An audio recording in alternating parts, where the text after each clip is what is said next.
Honorable members,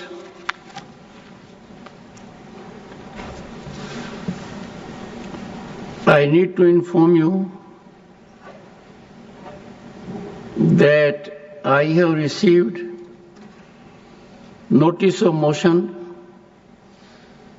under Article 217, 1B, read with Article 218 and Article 124, Sub-Article 4 of the Constitution of India, along with Section 31B of the Judges Enquiry Act 1968, to constitute a statutory committee for removal of Justice Yashwant Verma, Judge of the High Court of Judicature at Rajasthan, at Allahabad.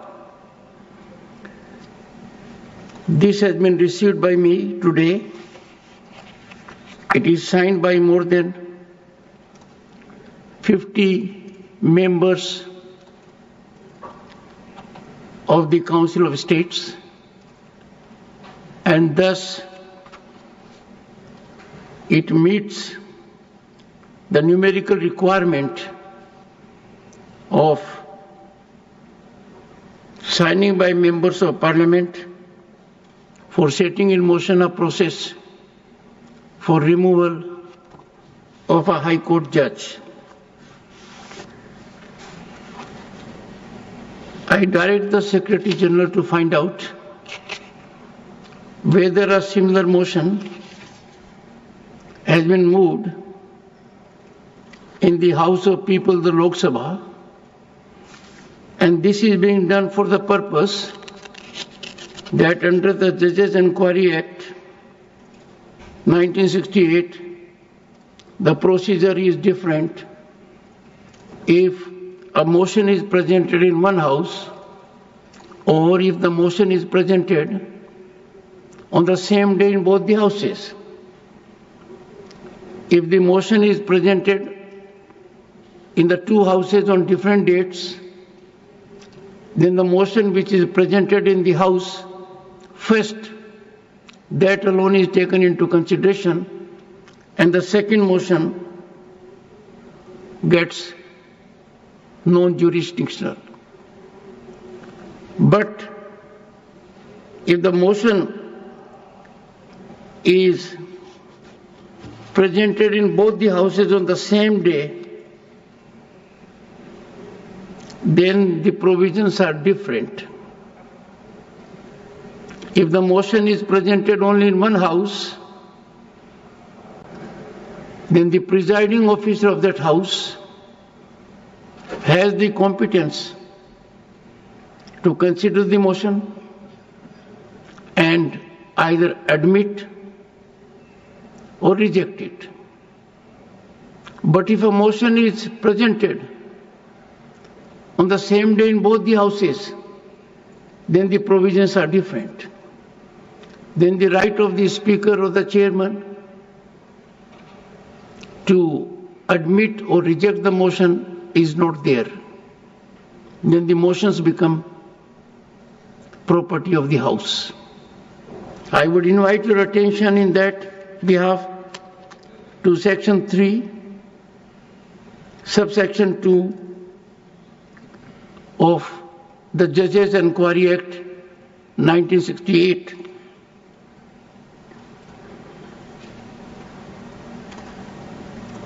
If the motion referred to in subsection 1 is admitted, the Speaker, or as the case may be, Chairman, shall keep the motion pending and constitute as soon as may be for the purpose of making an investigation into the grounds on which the removal of a judge is prayed for, a committee consisting of 3 members of whom one shall be chosen from among the Chief Justice and other judges of the Supreme Court, one shall be chosen from among the Chief Justices of the High Courts, and one shall be a person who is, in the opinion of the Speaker, or as the case may be, Chairman, a distinguished jurist.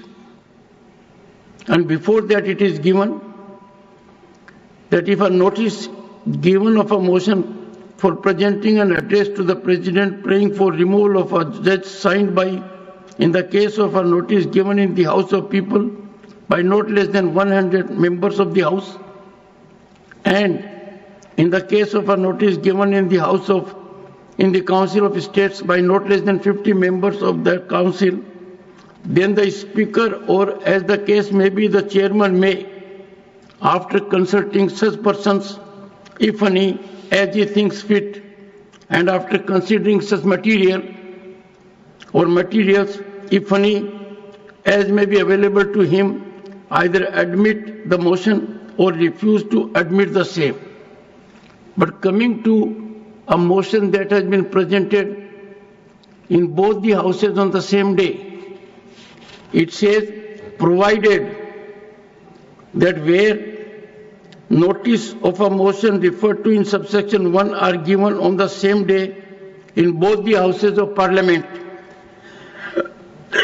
no committee shall be constituted unless the motion has been admitted in both the houses, and where such motion has been admitted in both houses, the committee shall be constituted jointly by the Speaker and the Chairman.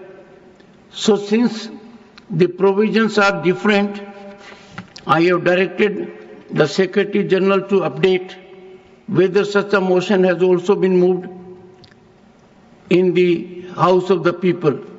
Honorable Law Minister, are you aware? Motion has been moved. हाँ, motion speaker साहब के पास जो है वो सांसदों ने मिलकर के दिया है. कर दिया. In that case, since the Honorable Law Minister is present here and has so indicated that a similar motion has come to be presented by requisite number of members of Parliament of Lok Sabha, requisite more than 100. More than 100, 152, I think. More than 100. To the Honorable Speaker, Lok Sabha, the provisions of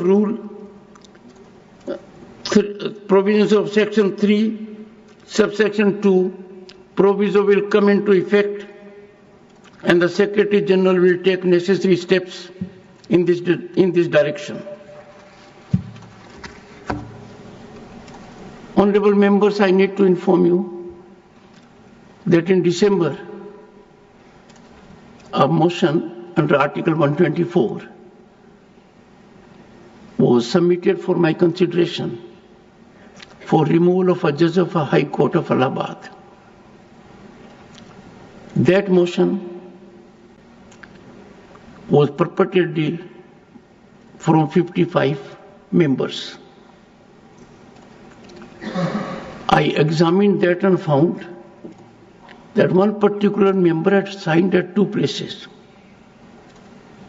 The result was that the representation, the motion, indicated there are 55 members seeking removal, but actually it was not 55, it was only 54. So obviously an inquiry was conducted to find out from the member who had signed twice, allegedly. The honorable member declined his second signature, and that made the matter a little more serious, because it was required of me then to get to the bottom of the issue and find out whether the representation was meriting consideration.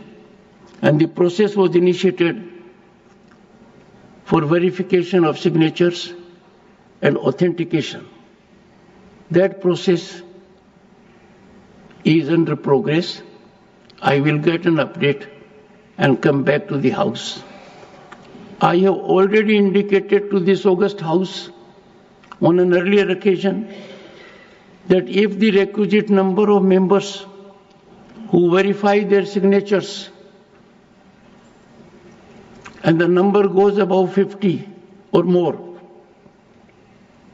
I would proceed and deal with the issue of a signature that has been twice there and not owned by the member in a different manner.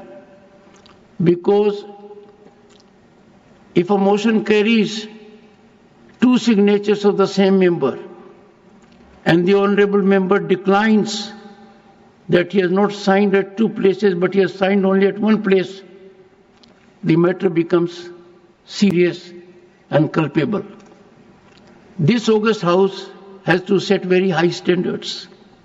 If we do not live up to the highest expectations of the people, then we will be putting things under the carpet and not subjecting them to deep investigation. I will discuss with the floor leaders as to what steps this House needs to take with respect of such kinds of transgressions. I must also indicate to this august House that there was an occasion in this House where on seat number 222, a pad of ₹500 notes was found. What is more surprising and deeply concerning is not that a pad of notes was found, but no one has owned it. No one has claimed it. This is quite serious. I had asked the authorities to get into the matter seriously, but it appears now that the matter will have to be dealt with, and that too I will put before the floor leaders for further consideration and guidance. Dr. Sikandar Kumar, concern over increasing drug addiction in youth and its impact.